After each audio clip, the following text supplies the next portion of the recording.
Λοιπόν, η μονάδα αυτή τη στιγμή η δυναμικότητά της είναι στις 500 χειρομητέρες. Εκτρέφεται με σιτηρά δικής μας παραγωγής. Τα καλλιεργούμε εμείς, είμαστε και αγρότες. Κάνουμε τα πάντα για να έχουμε άριστη ποιότητα και πάνω απ' όλα ένα υγιεινό χοιρινό. Έχουμε μετά το παρασκευαστήριό μας, κάνουμε τους γιαρμάδες. Εκεί ετοιμάζεται η τροφή. Από εκεί και πέρα δηλαδή μοιράζεται σε όλα τα στάδια και στο κάθε κτίριο ξεχωριστά. Κάθε κτηνοτρόφο το βασικό πρόβλημα είναι το θέμα υγείας. Μεγαλύτερος εφιάλτης στο κτηνοτρόφο είναι αυτό, δηλαδή δεν το εύχομαι σε κανέναν αυτό το πράγμα.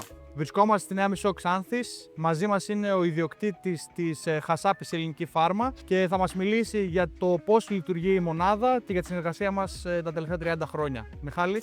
Καλησπέρα Λευτέρη, αυτή τη στιγμή είμαστε η τρίτη γενιά. Έχει ξεκινήσει όλο αυτό από το παππού μου και συνεχίζουμε δυναμικά. Πες μας λίγα για τη μονάδα σου, για τη μονάδα σου. Πόσα ζώα εκτρέφεις? Λοιπόν, η μονάδα αυτή τη στιγμή η δυναμικότητά της είναι στις 500 χειρομητέρες. Εκτρέφεται με σιτηρά δικής μας παραγωγής. Τα καλλιεργούμε εμείς, είμαστε και αγρότες. Κάνουμε τα πάντα για να έχουμε άριστη ποιότητα και πάνω απ' όλα ένα υγιεινό χοιρινό. Πώς ξεκινάει η διαδικασία από το χωράφι σου στο πιάτο μας? Καλλιεργούμε τα χωράφια, τα σπέρνουμε. Τα θερίζουμε, έχουμε μετά το παρασκευαστήριό μας, κάνουμε τους γιαρμάδες, εκεί ετοιμάζεται η τροφή, από εκεί και πέρα δηλαδή μοιράζεται σε όλα τα στάδια και στο κάθε κτίριο ξεχωριστά.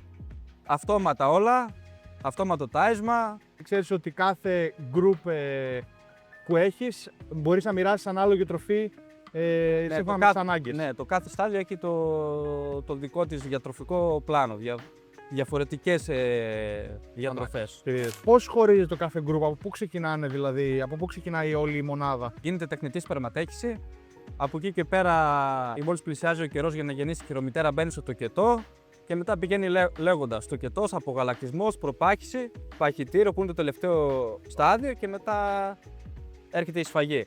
Πόσο καιρό διαρκεί η εγκυμοσύνη μιας χειρομητέρας? Η εγκυμοσύνη διαρκεί 3 μήνες, 3 εβδομάδες και 3 μέρες ακριβώς. Και μια εβδομάδα πρωτού γεννήσει μπαίνει σε προετοιμασία τοκετού η χειρομητέρα, στις κατάλληλες συνθήκες. Γενικά δεν έχεις ανάγκη σκηνιάτρων μες στη μονάδα? Όχι, έχω συνεργασία με τον Λευτέρη τον Μακρύδη, πρώτα με τον πατέρα σου, τώρα πλέον με σένα. Χρόνια είμαστε και κουμπαριό. Έχουμε άψογη συνεργασία. Ό,τι απορία έχω και ό,τι τέτοια με βοηθάτε κατευθείαν. Ό,τι χρειαστώ δηλαδή και ακόμα και σε αργίες κατευθείαν έχω τη βοήθειά σου. Όλα τα εισιτηρέσια και όλος ο εμβολιασμός είναι με συνταγή κτηνιάτρου και στις κατάλληλες μέρες. Τίποτα δεν είναι τυχαίο δηλαδή, ναι. Συνήθως οι εμβολιασμοί σε ποιες ηλικίες γίνονται? Οι εμβολιασμοί είναι ελάχιστοι και είναι οι βασικοί εμβολιασμοί που γίνονται 20 ημερών, στο χειρίδιο δηλαδή. Από εκεί και πέρα είναι καθαρά, δεν έχουν εμβόλια. Κοιτάμε στη μονάδα μας να έχουμε καλή βιωσιμότητα, πάνω απ' όλα να έχουν υγεία τα ζώα, ώστε να μην μπαίνουμε σε προγράμματα αντιβίωσης, γιατί αυτό είναι το βασικό. Ποιο είναι ένα από τα βασικότερα προβλήματα που μπορείς να συναντήσεις ως χειροτρόφος? Κάθε κτηνοτρόφο το βασικό πρόβλημα είναι το θέμα υγείας. Να μην έρθει κάποια αρρώστια από έξω, όπως έχουμε την Αφρικάνικη πανόλη, όπως υπάρχει ευλογιά στα πρόβατα. Δηλαδή το μεγαλύτερος εφιάλτης στο κτηνοτρόφο είναι αυτό, δηλαδή δεν το εύχομαι σε κανέναν αυτό το πράγμα. Άρα εσύ για να τα αποφύγεις όλα αυτά προφανώς και τηρείς τα ανάλογα της ανάγκης. Ναι, όπως είπα και πριν, η μονάδα είναι κλειστός πυρήνας, όλα παράγονται εδώ μέσα, δεν έρχεται τίποτα απ' έξω, κανένα ζώο. Τηρούμε όλους τους τρόπους βιοασφάλειας, από απολυμάνσεις, και ακόμα και τα αμάξια που έρχονται περνάνε από απολύμανση. Άρα τώρα Μιχάλη, πού βρισκόμαστε? Βρισκόμαστε στο παρασκευαστήριο. Εδώ είναι που ετοιμάζεται όλη η διατροφή και μοιράζεται σε όλη τη μονάδα, σε κάθε κτίριο ξεχωριστά.